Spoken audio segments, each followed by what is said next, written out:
May your palace built in joy fall to ruins in anguish.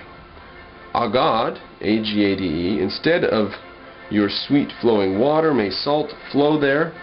May he who said, I would sleep in that city, not find a good dwelling there. May he who said, I would sleep in Agad, not find a sleeping place there. And lo, with Atuz, U2Us, bringing forth the day, so it came to pass, Agad is destroyed, praise Inanna.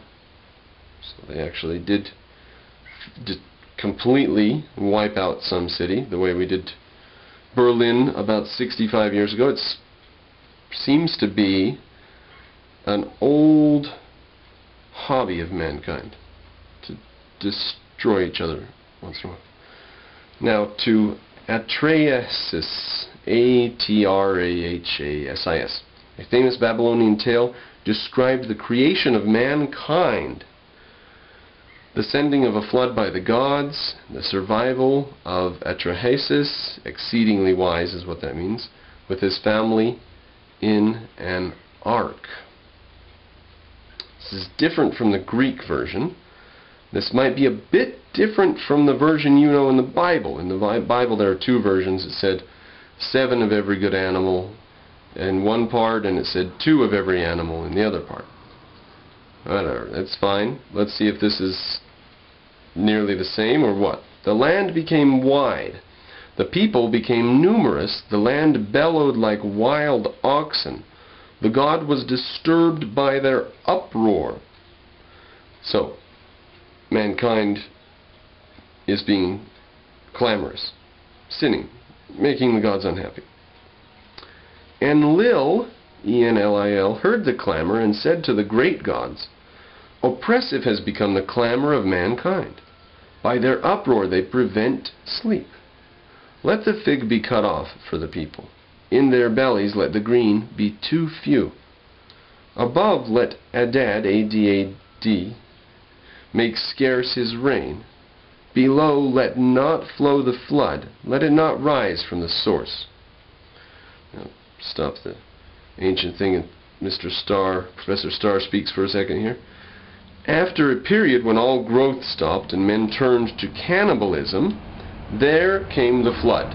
But first, Atrahasis was commanded to build a large ship, onto which he was to take the beasts of the field and the fowl of the heavens. Don't see why they would need too much help. Atrahasis had to ask the god Ea to draw him a plan of such a ship, and then he constructed it.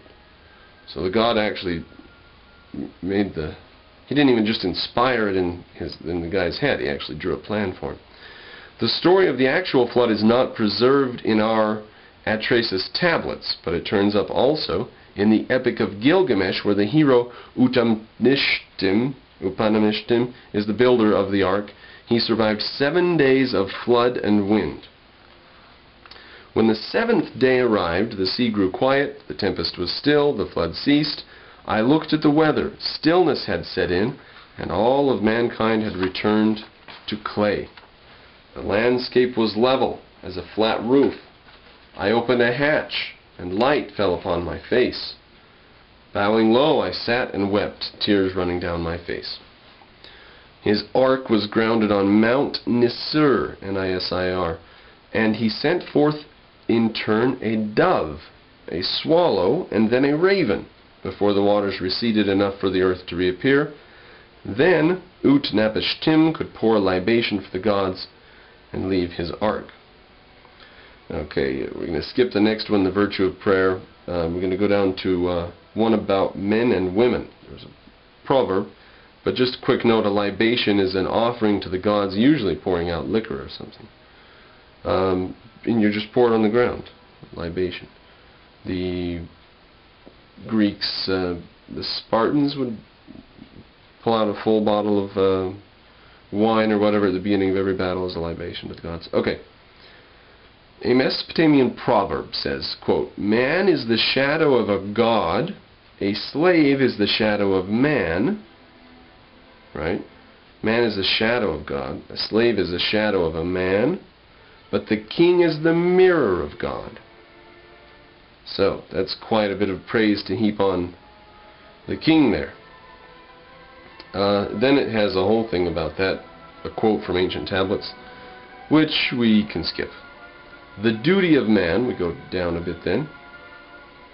One person whom Gilgamesh met in his search for everlasting life to restore Enkidu advised him, quote, Gilgamesh, whither rovest thou? The life thou pursuest thou shalt not find. When the gods created mankind, death for mankind they set aside, life in their own hands retaining. Thou, Gilgamesh, let full be thy belly. Make thou merry by day and by night. Of each day make thou a feast of rejoicing. Day and night dance thou and play. Let thy garments be sparkling fresh. Thy head be washed. Bathe thou in water.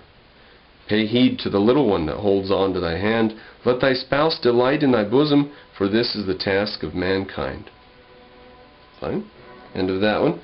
How about the troubles of man? Not all family life was serene as suggested in the last lines above. The son of one of Hammurapi's governors wrote to his mother in a letter full of mistakes in the script. Gentlemen's clothes improve year by year. You are the one making my clothes cheaper year by year. By cheapening and scrimping my clothes, you have become rich. The son of Adad Idanem, whose father is only an underling of my father, has received 2 new garments, but you keep getting upset over just one garment for me. Whereas you gave birth to me, his mother acquired him by adoption. But whereas his mother loves him, you do not love me. Scandalous. Okay, end of that one. In a legend of the love of Ishtar, Inanna, same god, I-N-A-N-N-A, and the god Tammuz, T-A-M-M-U-Z, Ishtar complains she does not know what she will tell her mother to excuse her absence that night. Well, I'd love to get out of the house with you, Tammuz, but Mom might know that I'm gone. These are gods talking to each other.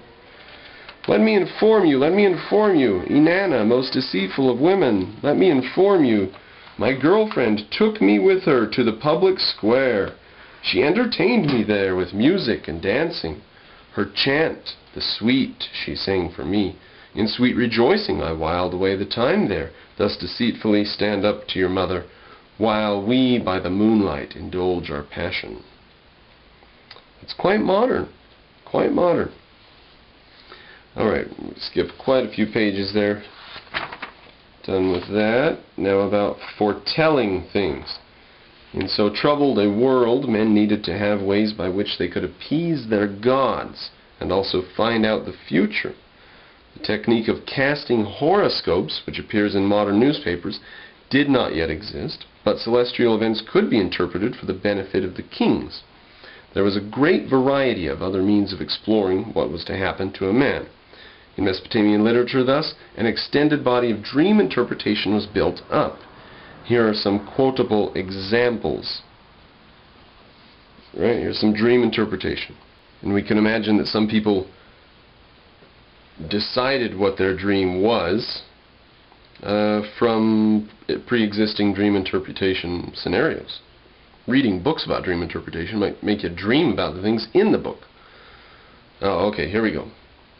If in his dreams he often walks about naked, it means trouble will not touch this man. If a man flies repeatedly, whatever he owns will be lost. If a man carries a sprout and kisses it repeatedly, this man will acquire barley and silver. But if it grows out of his lap, whatever he owns will be lost.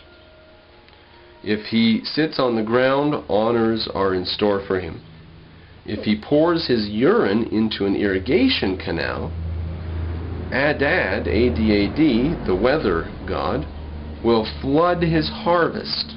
Don't pee in canals. If he goes to Lagash, he will be robbed. If in his dream he goes to Lagash, that means he's going to be robbed.